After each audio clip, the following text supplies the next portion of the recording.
Welcome વિદ્યાર્થી મિત્રો.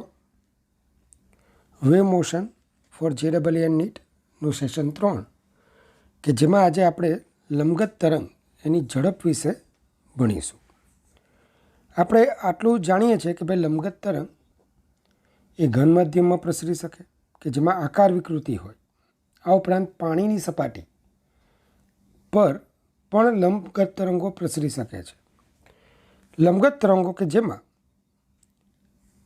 માધ્યમના કણોના દોલનો તરંગ પ્રસરણની દિશાને લંબ રૂપે થતા હોય. ક્લિયર? અને પરિણામે માધ્યમમાં આકાર વિકૃતિ ઉત્પન્ન થાય. દોરીમાં આપણે જ્યારે સાઇન પ્રકારનો વિક્ષોભ આપેલો, સરળ આવર્ત ગતિ પ્રકારનો વિક્ષોભ આપેલો, દોરીનો કોઈ વિભાગ સાઇન આકાર ધારણ કરતો હતો અને આ જે સ્પંદ છે, આ જે વિક્ષોભ છે, એ માધ્યમમાં આગળને આગળ ગતિ કરતો હતો.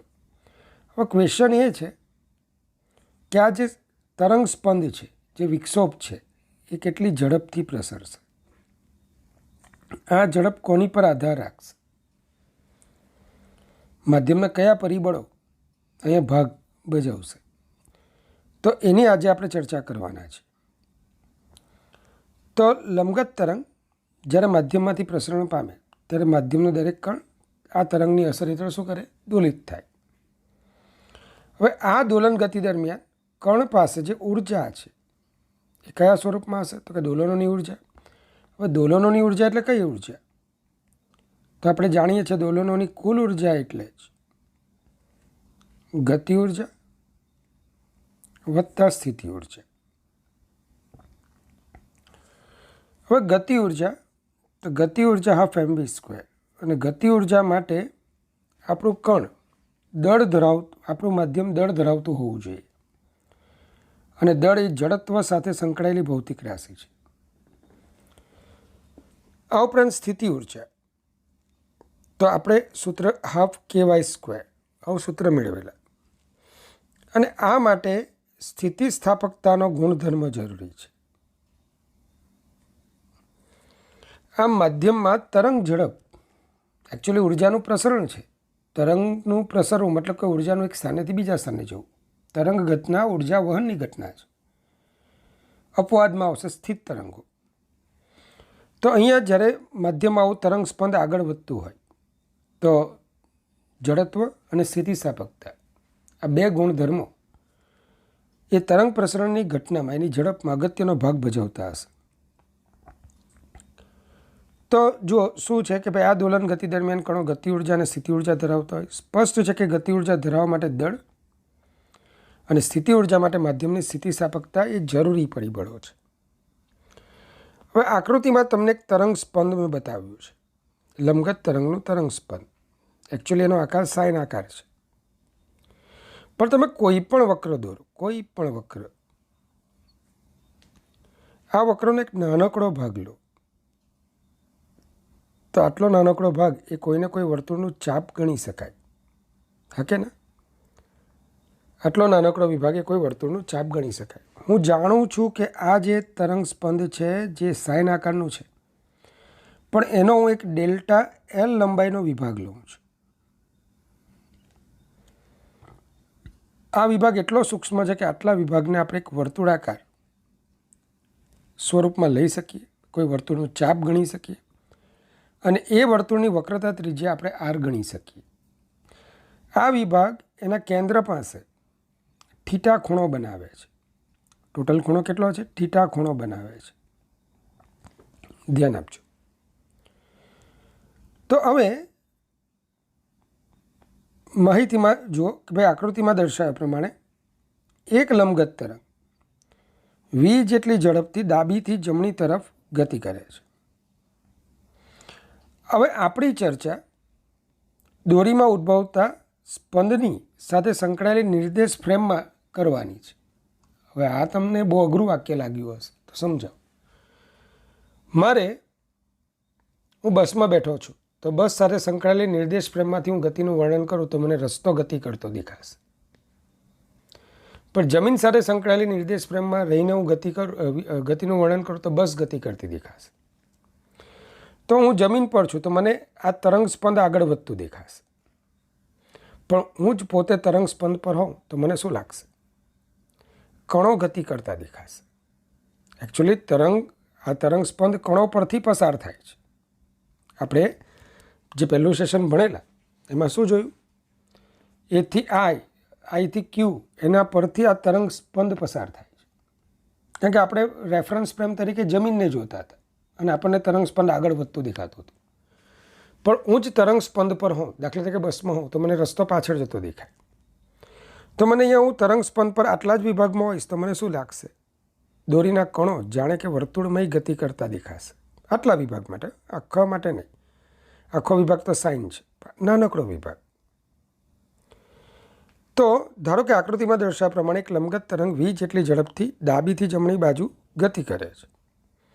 અને હવે દોરીમાં ઉદ્ભવતા સ્પંદની સાથે સંકળાયેલ નિર્દેશ ફ્રેમને આપણે વિચારવાની છે.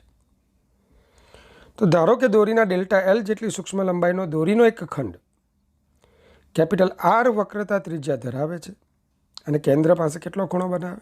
થીટા જેટલો. આ ખંડના બંને છેડે f જેટલું, હવે આ એક બહુ મહત્વની વાત, સ્થિતિસ્થાપકતાના ગુણધર્મને લીધે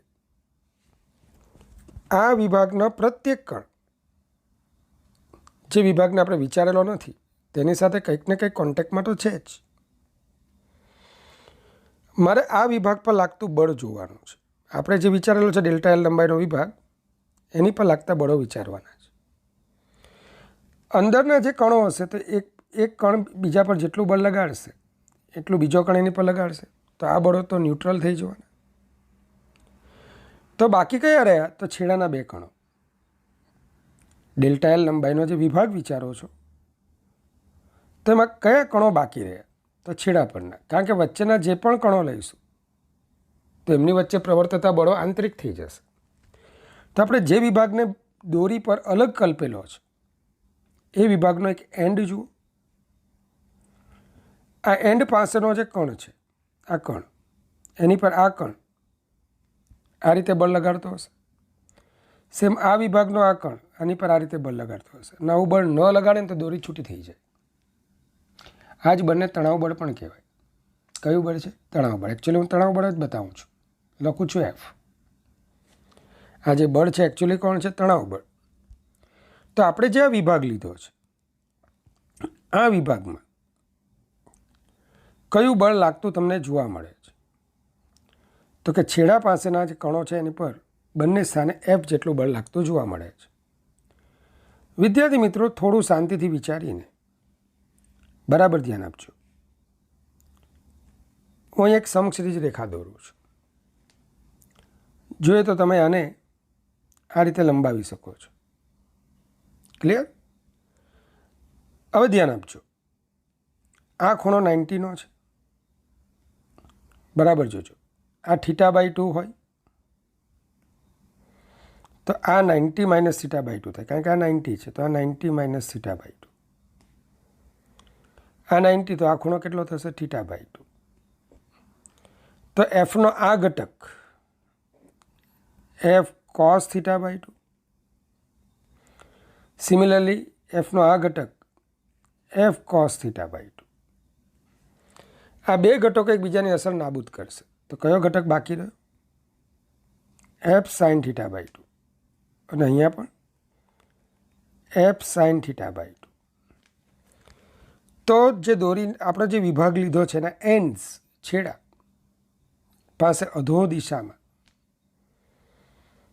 F sin θ2 જેવો બળો લાગશે, જ્યારે F cos θ/2 બળો પરસ્પર વિરુદ્ધ દિશામાં હોવાથી એમની અસર નાબૂદ કરશે. તો ધ્યાન આપજો.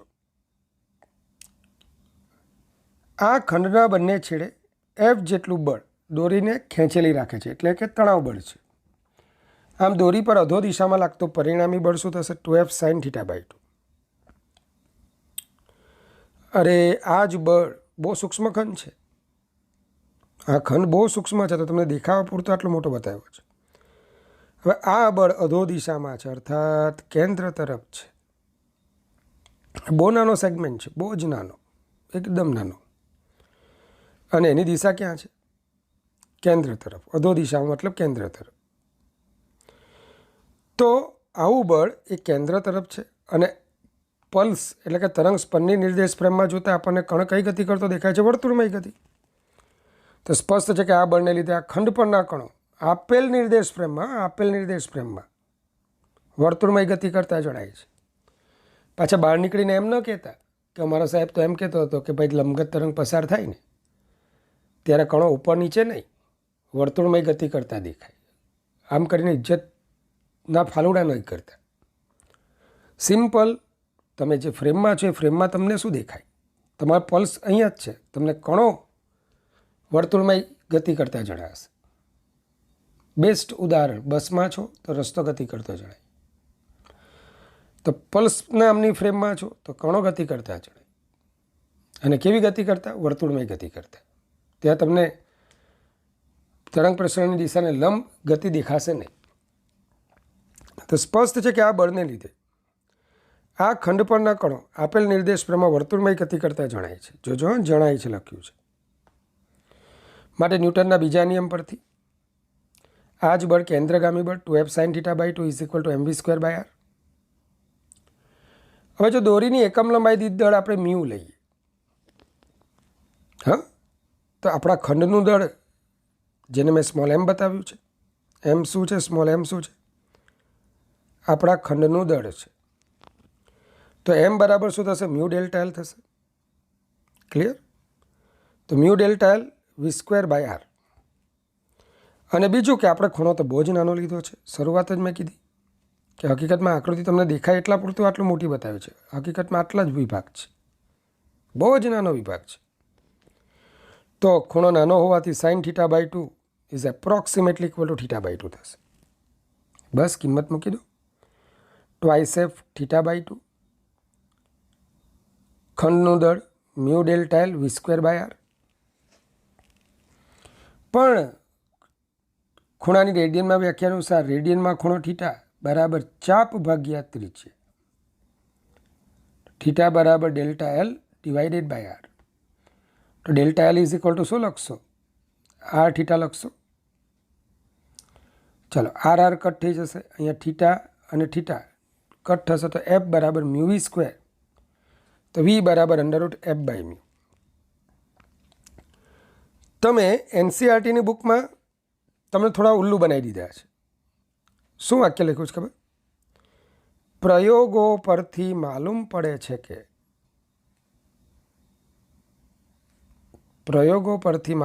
છે કે દોરી કે તારમાં લંબગત તરંગની ઝડપ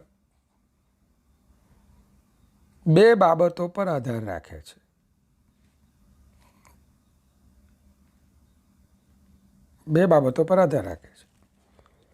એક દોરીમાં તણાવ બળ, જેને અહીંયા મેં F વડે બતાવ્યું છે, અને બીજું દોરીની રેખીય દળ ઘનતા.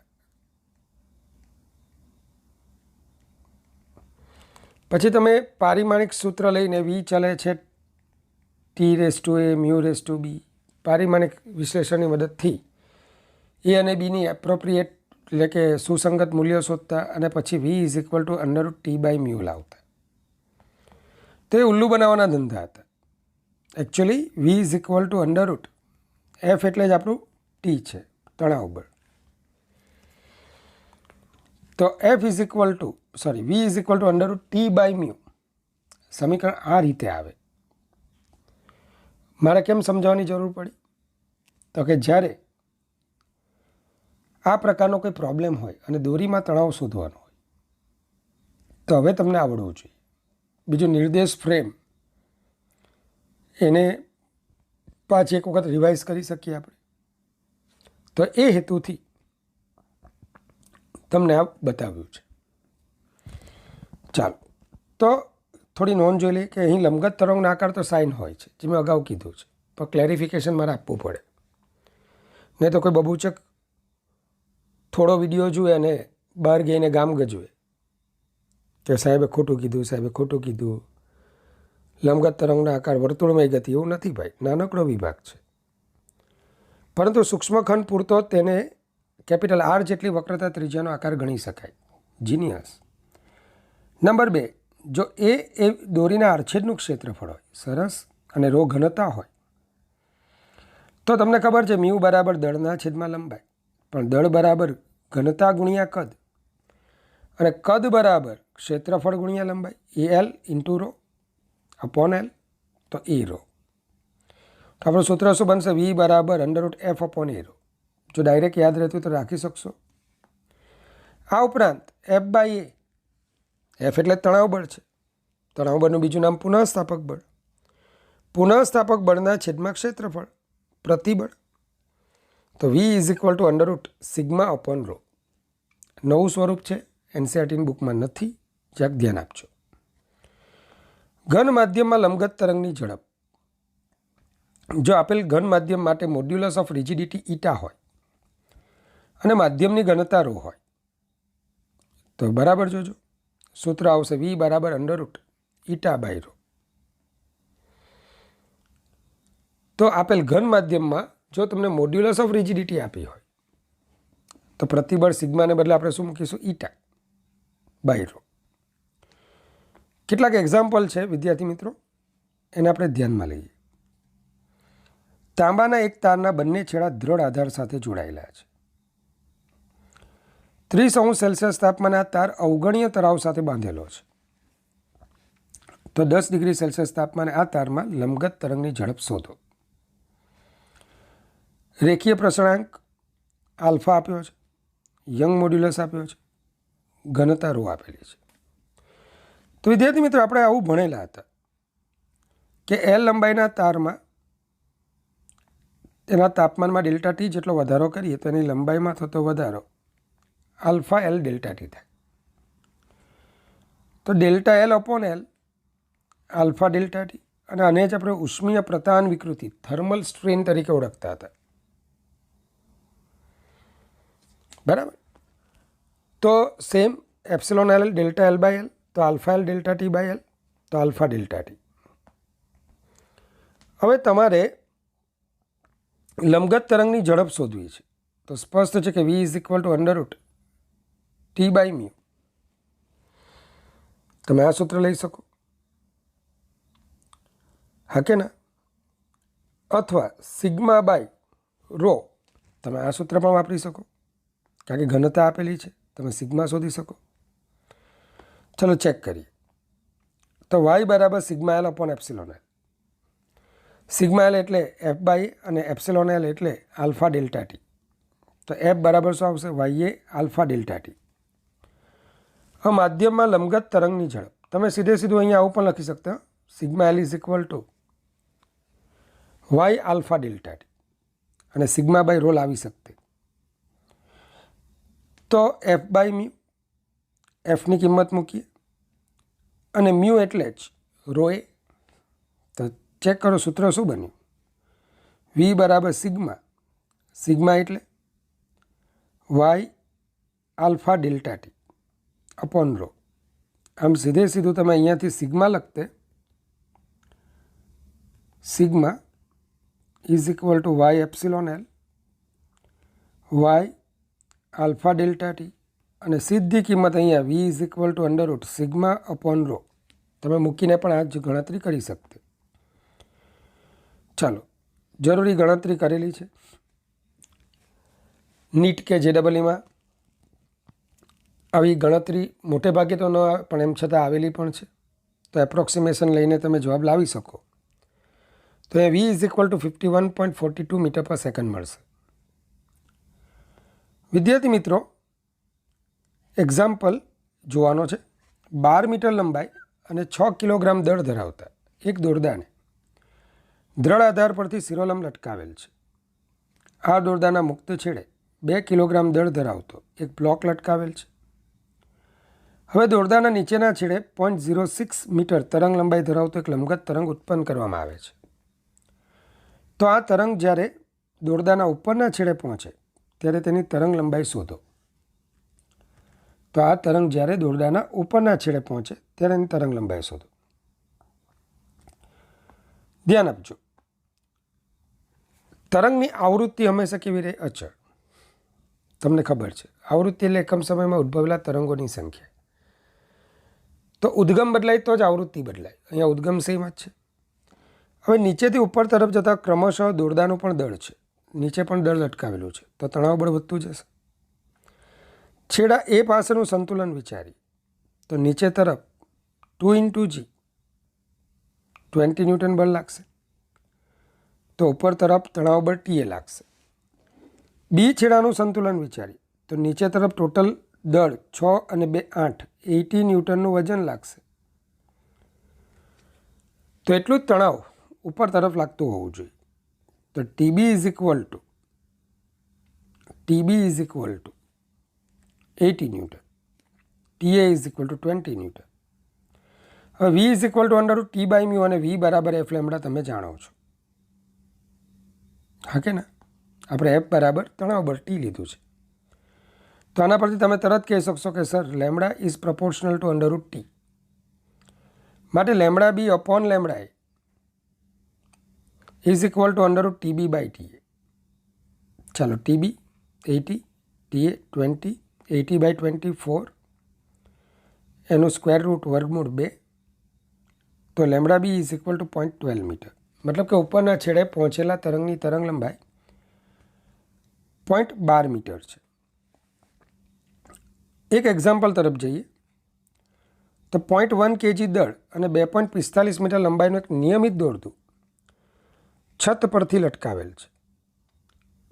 તો નંબર 1, દોરડાના નીચેના છેડેથી 0.5 મીટર અંતર આવેલા બિંદુએ લંબગત તરંગની ઝડપ શોધો.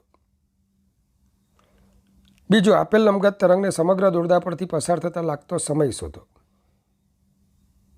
બીજો પ્રશ્ન મહત્વનો છે.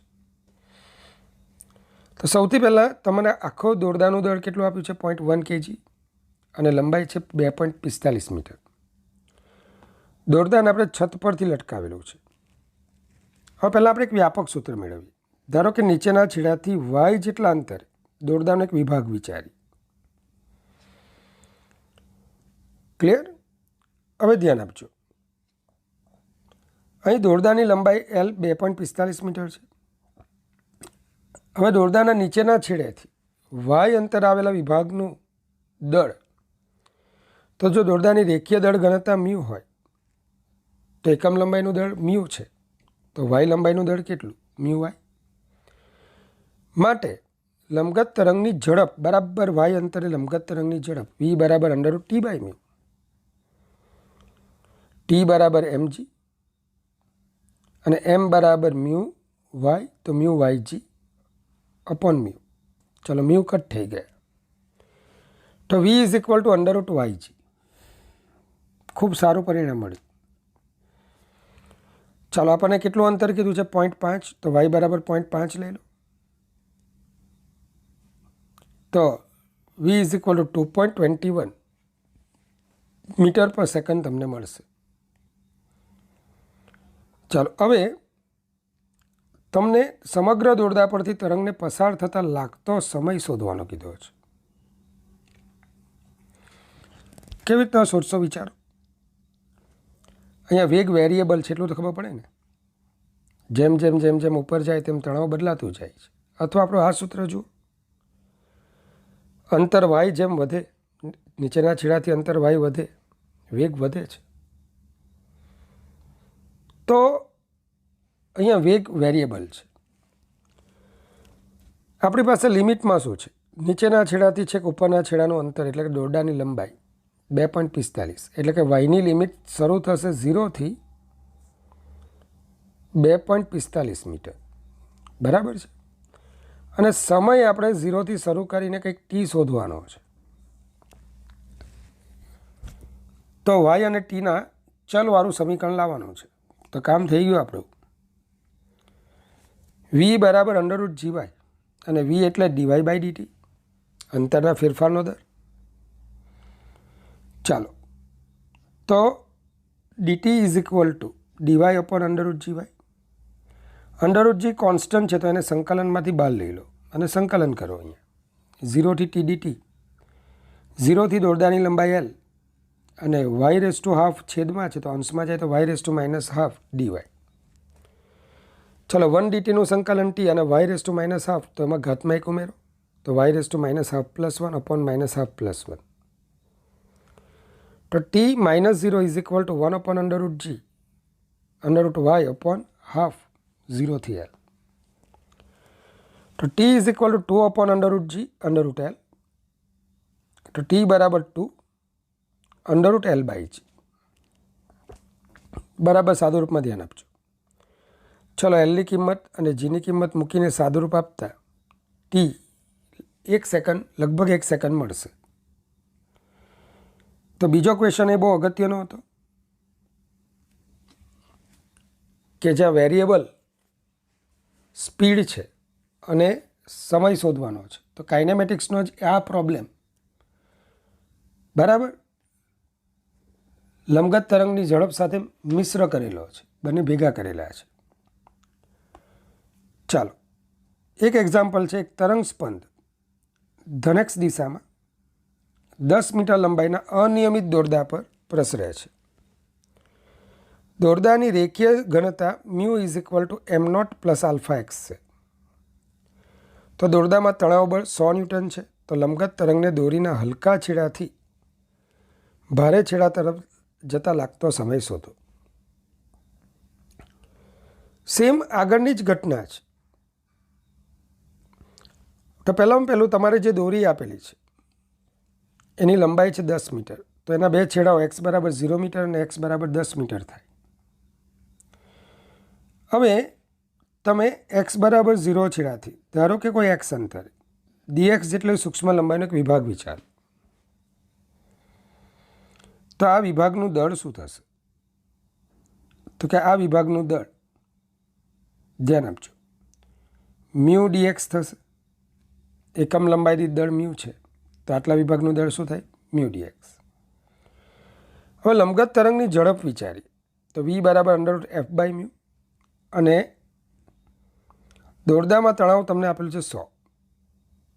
પણ μ પોતે વેરિયેબલ આપેલા છે m0 પ્લસ આલ્ફા એક્સ,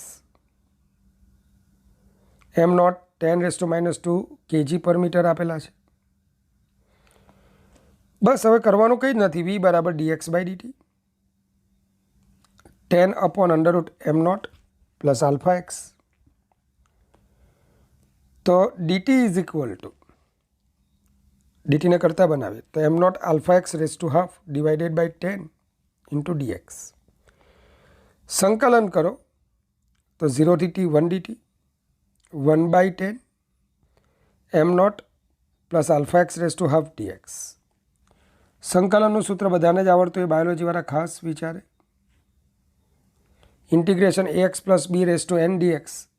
તો ax plus b raise to n plus 1 divided by n plus 1. પણ એક્સના સહગુણક વડે ભાગવાનું ભૂલતા નહીં. તેમ અહીંયા એક્સનો સહગુણક કોણ છે? આલ્ફા. તો આલ્ફા વડે ભાગવાનું ભૂલતા નહીં. ચલો હાફ પ્લસ 1 એટલે 3/2. તો 2 ઉપર જાય છેદમાં 3 અને પેલો આલ્ફા. પહેલાં એક્સને બદલે 10 મૂકો તો m0 plus 10 alpha rays two 3/2. પછી એક્સને બદલે 0 મૂકો તો m0 રેઝ ટુ 3/2. ચાલો m0ની કિંમત આલ્ફાની કિંમત મૂકી દઈએ. ચેક કરો તમને આલ્ફા પણ આપેલા જ છે. ચાલો આનું સાદરૂપ આપણે આપીએ તો તમારો જવાબ આવશે 0.23 સેકન્ડ. ચાલો એક એક્ઝામ્પલ છે. ધન x દિશામાં પ્રસરતા તરંગનું સમીકરણ t બરાબર 0 સમય y is equal to 1 upon 1 plus x square છે. અને t બરાબર 4 સેકન્ડ સમય y is equal to 1 upon 1 plus x minus 2 hall square છે.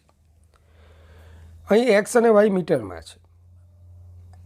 તો તરંગનો આકાર સમય સાથે બદલાતો નથી.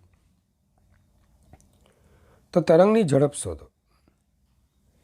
હવે વિદ્યાર્થી મિત્રો, જો તમને ખ્યાલ હોય તો તરંગ સમીકરણના છેલ્લા સેશનમાં મેં જુદા જુદા સ્વરૂપ કીધેલા. જ્યારે તમને t બરાબર 0 સમયે તમને તરંગ આ રીતે આપ્યું છે. હવે આગળ વધે છે તો સ્વાભાવિક છે કે એક્સનું સ્વરૂપ એક્સને બદલે શું હોવું જોઈએ?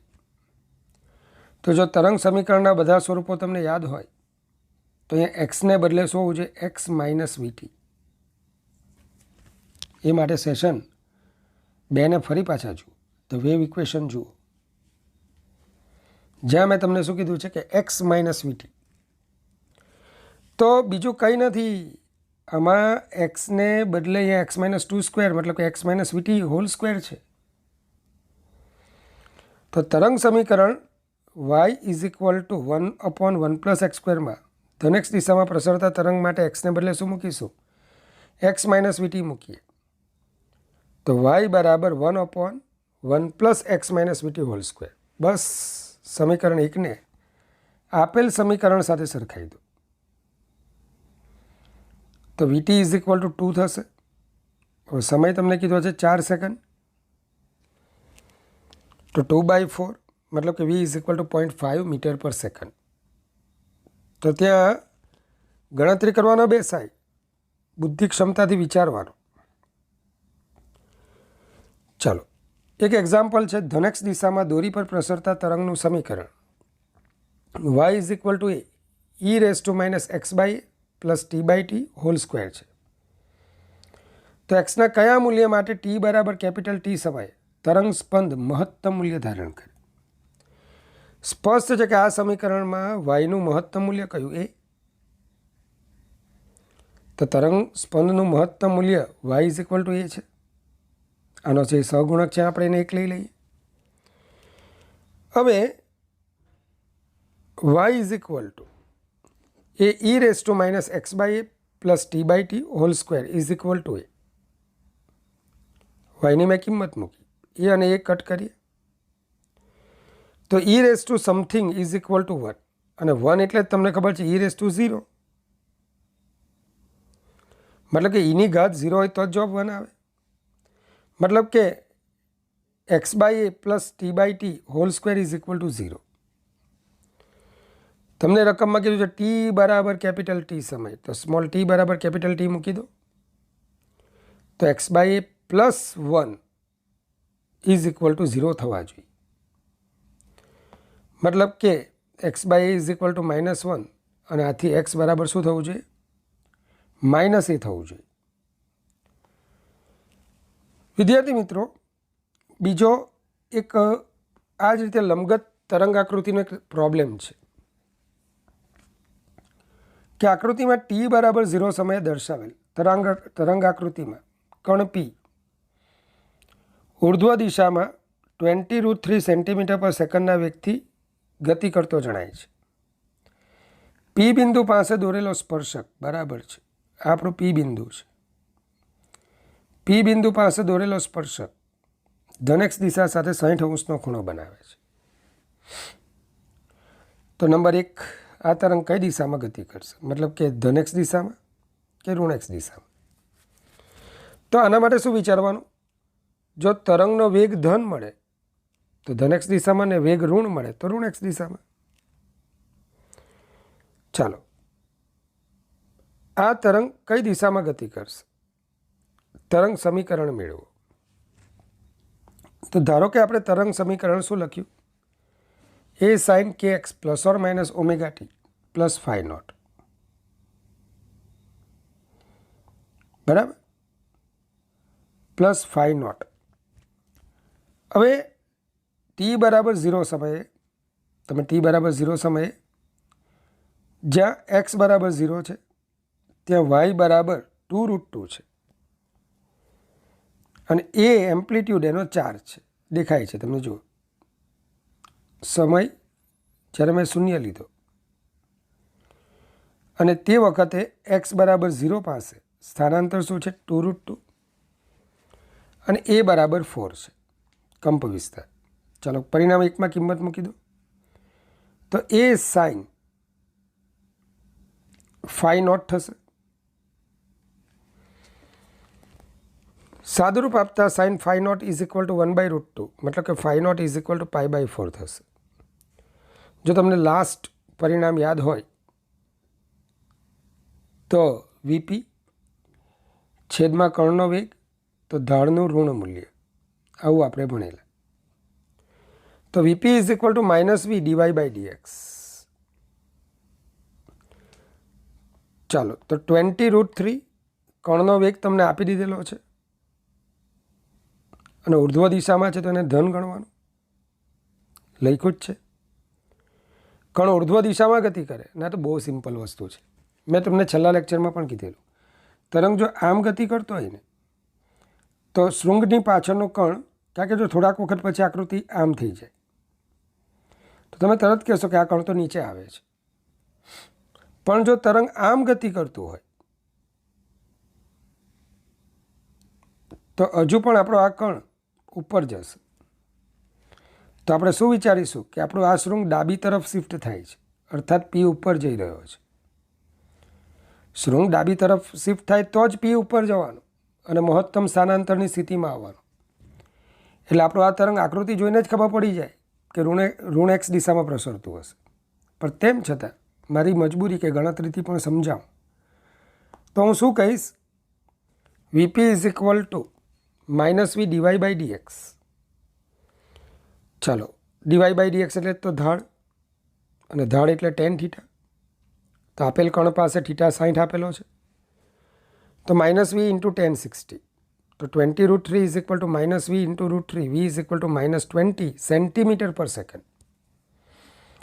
તો અહીં ઋણ નિશાની શું દર્શાવે, તરંગ ઋણ એક્સ દિશામાં ગતિ કરે. તો એનું સમીકરણ શું આવશે, kx plus omega T plus φ0. ચાલો, આકૃતિ પરથી તરંગની તરંગ લંબાઈ.